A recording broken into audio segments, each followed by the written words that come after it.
परमात्मा का अंश होता है। योग का उत्कर्ष संपन्न होने के साथ आत्मा ही क्रमशः परमात्मा के रूप में आत्म प्रकाश करता है। यह परमात्मा भाव अभेद में भेद का स्फुरण है, मनोमय स्तर में। याद रखना, प्रश्न भी आज ऐसा ही था, ठीक इसलिए आया था। वो कल सुना होगा ना मनोमय का, आज अभी वो कल का ही बोल रहा हूं, थोड़ा मनोमय स्तर का यह प्रश्न है। आत्मा भले ही परमात्मा का अंश हो पर उसे भिन्न माना जाता है। जब योग का पूर्ण विकास हो जाता है तब आत्मा का योग मार्ग में पूर्ण विकास होता है और तब आत्मा परमात्मा के रूप में दिखाई देता है। पर यह देहाधिष्ठित अवस्था है, ब्रह्म भाव की तरह विदेह अवस्था नहीं है। यह मनोमय का राज्य है। मनोमय का राज्य का यह खेल चलता रहता है। ब्रह्म भूतात्मा ने स्वकीय चित्त शक्ति के द्वारा मनोमय सत्ता को चिन्मय रूप में परिणित किया है। उस समय अपना मन चिन्मय तथा योग गम्य विषय से चिन्मय होता है।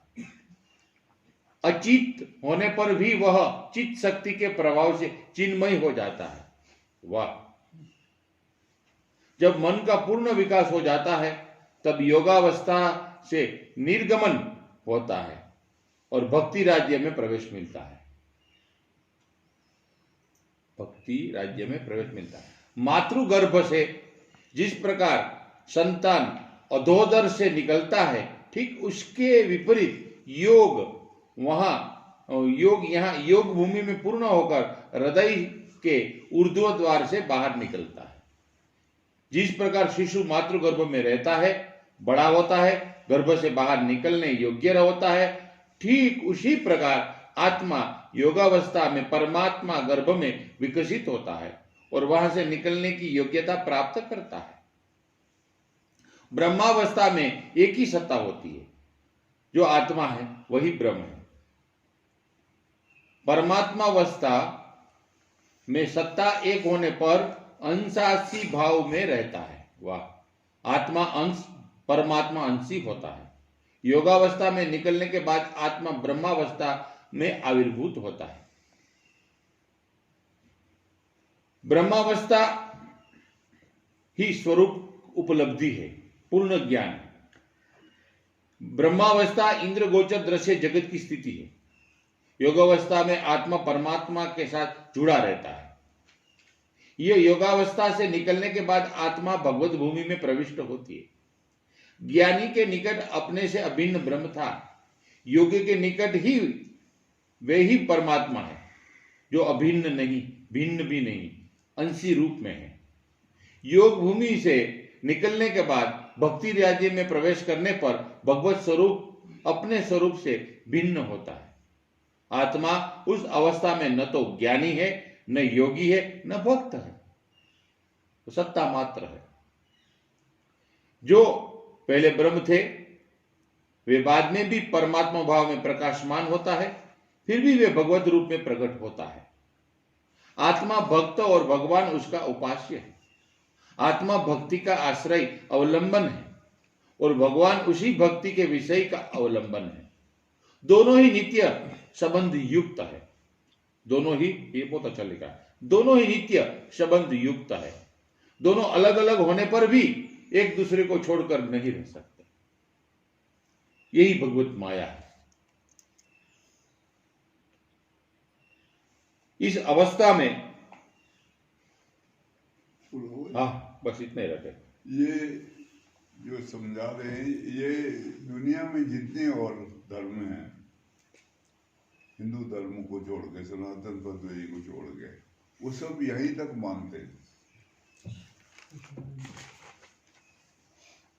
ये परमात्मा अलग है, इसलिए इसमें एक क्रिश्चियनिटी में तीन मानते हैं। एक होता है भगवान, उनका परमात्मा, अलग गॉड जिसको कहते हैं।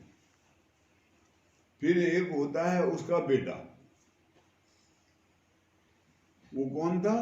Jesus Christ.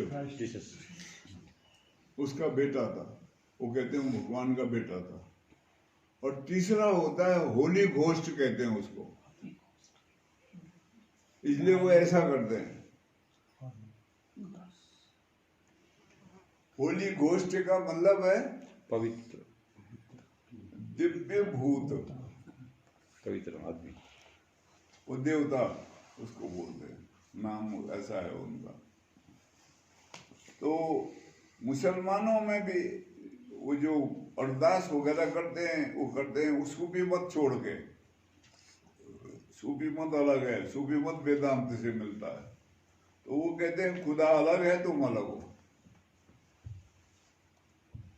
खुदा सातवें आसमान पर एक मांस का टुकड़ा है, लोथड़ा है कहते हैं, प्रकाश रूप में है वो, वहां से आवाज आती है। इस्लाम में ऐसा माना जाता है खुदा को, और ये क्रिश्चियनिटी ऐसे मानती है। तो ये अंश और अंशी दो अलग अलग रखते हैं। ये खाली सनातन पद्धति जो हिंदू धर्म की है, यही एकमात्र, आर्य समाज भी नहीं, आर्य समाज भी एक सीमा तक जाता है।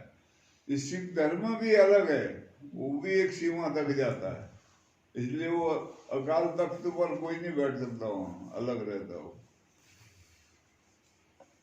हालांकि नानक देव वगैरह वहां पहुंचे हुए थे पूर्ण रूप को, लेकिन फिर भी ये अलग रखते हैं। इसलिए कोई भी उसका अवतार नहीं बन सकता क्राइस्ट का, कोई भी मोहम्मद का रोल नहीं अदा कर सकेगा, कोई भी क्राइस्ट का रोल अदा नहीं करेगा। एक दो फिल्मों में क्राइस्ट का मुंह नहीं दिखाया, आधा ही दिखाया नीचे।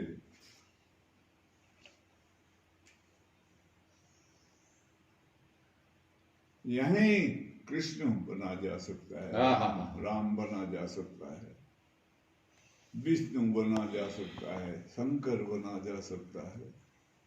वो कहते हैं तुम्हारे अंदर बीज है सबका, उसको प्रकट करो, विकसित करो।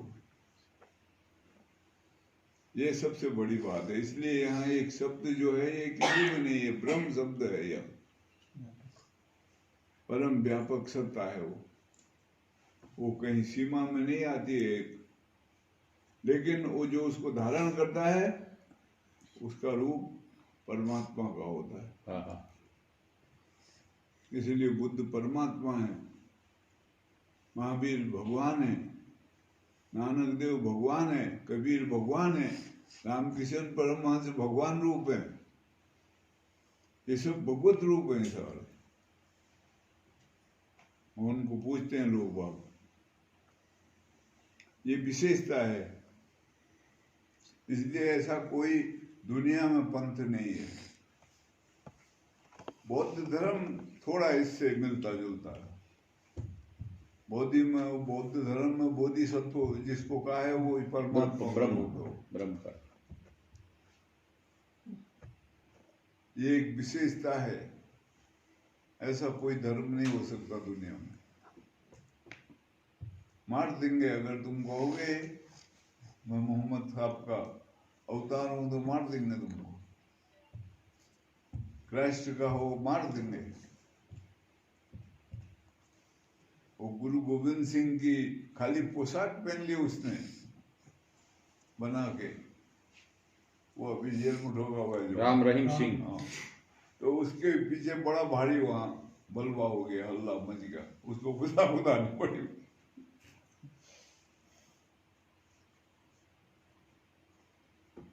वो कल की वगैरह लगा के पोशाक पहन ली हुई। तो ऐसा है, कोई महावीर के बाद कोई इतने धक्का नहीं होगा कोई।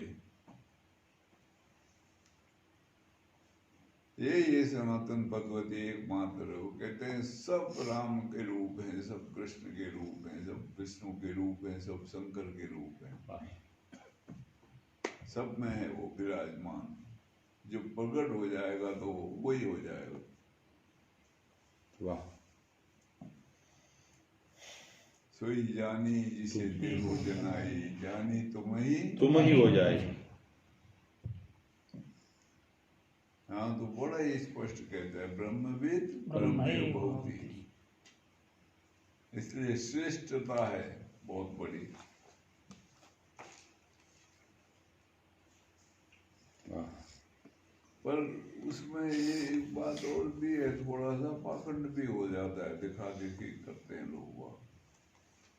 बहुत से अपने को अवतार घोषित कर देते हैं।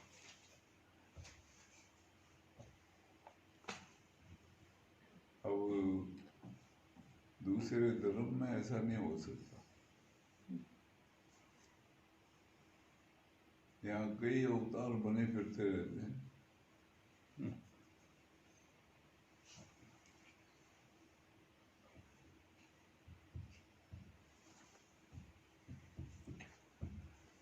चलो एक कलमा सुना देता हूँ, मजा आएगी मुझे।